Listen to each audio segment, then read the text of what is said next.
책 속에는 당신이 담고자 하는 그 모두가 있다. 책은 위대한 천재가 인류에게 남겨주는 유산이다. 이는 아직 태어나지 않은 자손들에게 주는 선물로 한 세대에서 다른 세대로 전달된다. 에디슨. 자신을 완성시켜라. 우리는 완성된 상태로 태어나지 않는다. 비평가를 집필한 17세기 스페인 작가인 발타자르 그라시안의 말이다. 사람은 미완성으로 태어나기 때문에 자신을 완성시킬 의무가 있다. 세종대왕으로 하여금 조선시대를 통틀어 가장 위대한 왕이었다고 감히 단언할 수 있는 이유는 그가 바로 독서광이었기 때문이다. 그는 책 읽는 시간을 확보하고자 식사 시간에도 독서를 했다고 한다. 세종실록에 따르면 여러 가지 상황과 사정 때문에 식사 중에 독서가 힘들 수 있다. 그럴 때는 밥을 먹고 나서 잡담이나 수면, 인터넷 서핑을 대신하여 책을 보면 된다. 하루 48분 잡담을 통해 인생이 바뀌었다는 이야기는 들어본 적이 없다.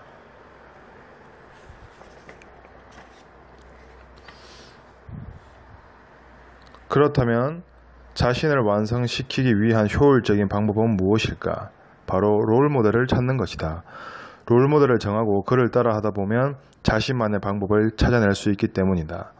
금융의 황제라 불리는 조지 소로스는 독서를 통해 최고의 삶을 살아가는 사람이다.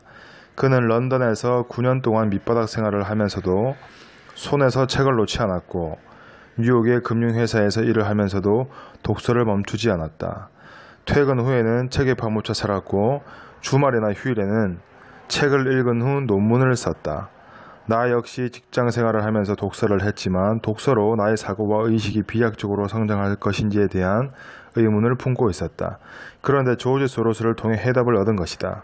학자나 노벨상 수상자가 아닌 금융투자로 성공을 거두고 금융의 역사를 새로 쓰고 있는 3조 6천억 원을 연봉으로 받는 그가 나에게 답을 준 것이다.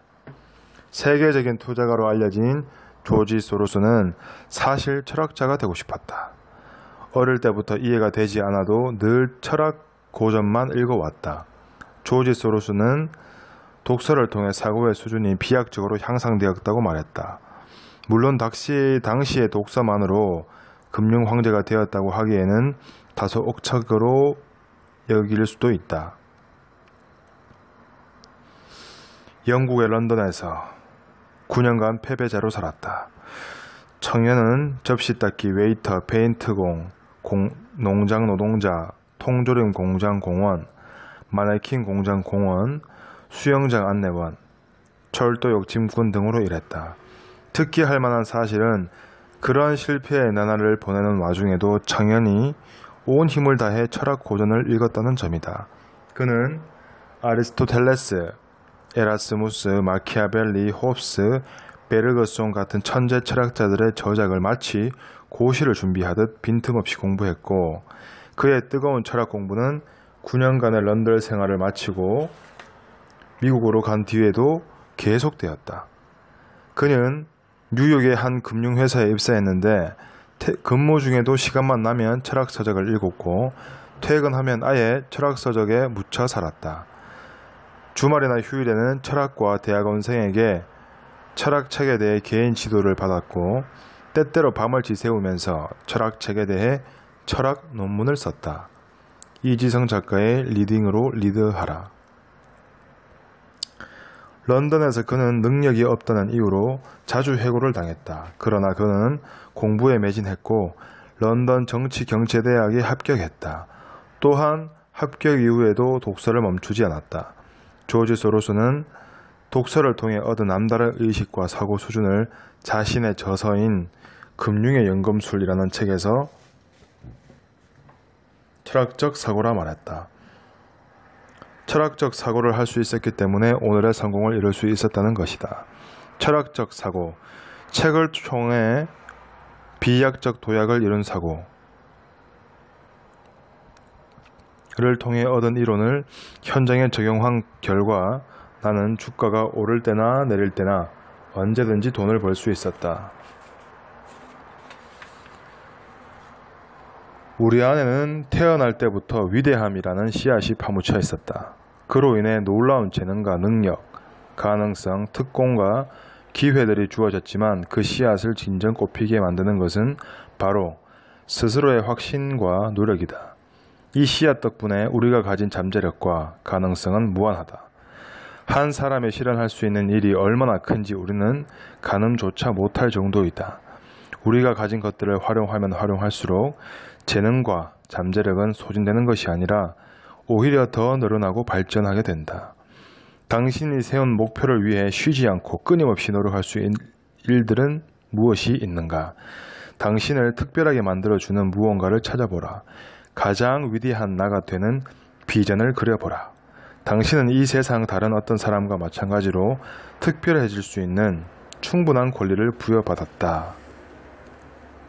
스티븐 코비의 성공하는 사람들의 7가지 습관. 2만 권의 도서를 소장한 장서가 장석주 저서인 취서만필에서 다음과 같이 말했다. 한 권 한 권의 책을 읽는 것보다 중요한 것은 책에 관한 총체적 시각을 갖고 책과 책 사이의 소통과 연결선들을 아는 것이다. 교양은 책을 읽어내는 능력과 책 자체에서 나오는 것이 아니라 그것들 전체 속에서 길을 잃지 않을 줄 안다는 것, 즉 그것들이 하나의 앙상블을 이루고 있다는 것을 알고 각각의 요소들을 다른 요소들과의 관계 속에 놓을 수 있다는 것에서 길러진다.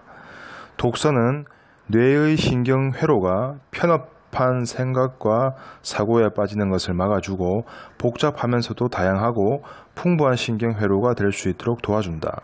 생각과 사고의 질과 양이 풍부해짐을 의미하는 것이다. 삼중 장애인이면서도 위대한 삶을 살다간 헬렌 켈러 역시 독서를 통해 삶의 질곡에서 거듭난 사람이다.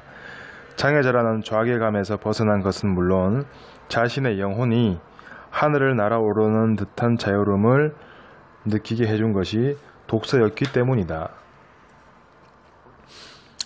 자기계발서의 고전이라 할 수 있는 나폴레온 힐의 생각하라 그러면 부자가 되리라에서는 생각의 중요성을 언급하고 있다. 생각을 바꾸면 인생이 바뀐다는 것인데 이는 수많은 자기계발서의 일관된 주장이기도 하다. 그러나 이 말에는 큰 맹점이 있다.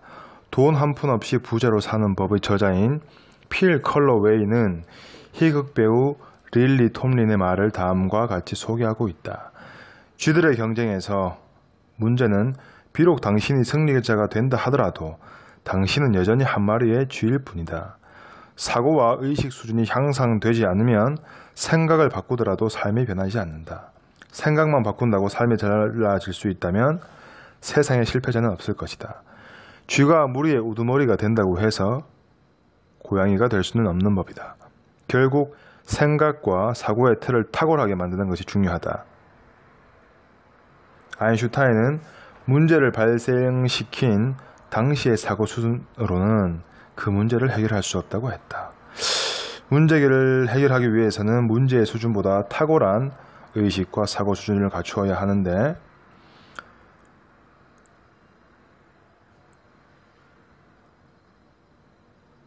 여러 사람이 창업을 하지만 성공하는 사람은 불과 3%에 불과한 이유가 사고의 의식 수준이 원인이 된 결과이다. 책 10권을 동시에 읽어라 의 저자인 나루케 마코토는 책을 읽지 않는 사람을 원숭이라고 일갈했다. 독서를 많이 한 사람과 그렇지 않은 사람의 차이가 그만큼 크다는 의미이다. 이는 운동선수와 건강을 위해 취미삼아 운동을 하는 사람을 비교하는 것과 같으며 운동선수와 아예 운동을 하지 않는 사람을 비교하는 것과 같은 일이다. 한 권의 책에는 하나의 작은 세계가 존재한다.